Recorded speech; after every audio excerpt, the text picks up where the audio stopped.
Lowndes County investigators released new information today about several cyber crime arrests.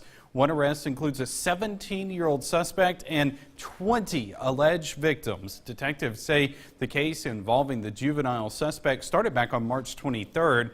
The alleged underage victim said she was approached in a chat on Facebook and was asked to send nude photos and videos.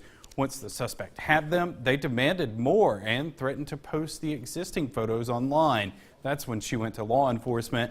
The suspect was turned over to youth court. Another case involved felony stalking, where deputies assisted the FBI. Orlando Weber is charged in that federal investigation. We've already reported on the arrests of John Quill Ball and James Tracy. Well, Sheriff Mike Arledge says more arrests will be added to that list. The sheriff says since January, this department has been investigating more than 30 internet crimes. Those cases take time, resources, and a lot of work. Our Jory Talley has more.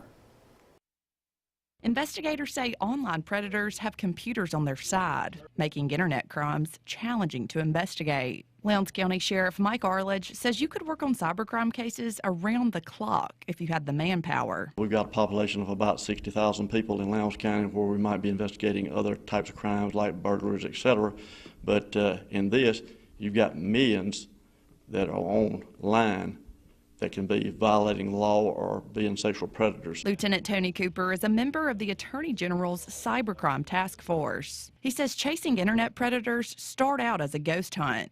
All you have is somebody sitting behind a computer. You just have a profile that you're working on. You have to develop that profile and get it with subpoenas and things like that to get the internet provider records.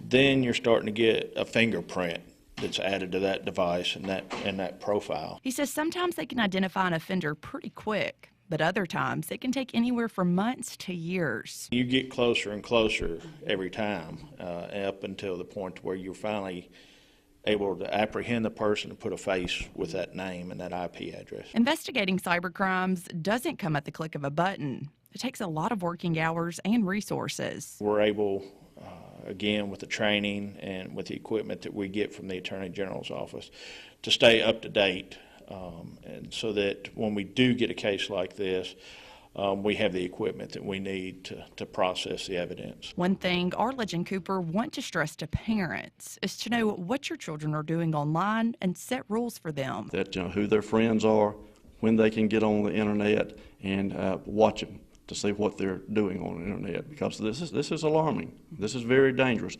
and I'd rather be tough on the kids than something happen and that kid has been kidnapped because they've been lured out with one of these sexual predators. Investigators say predators are everywhere and parents must be involved in their child's social media use.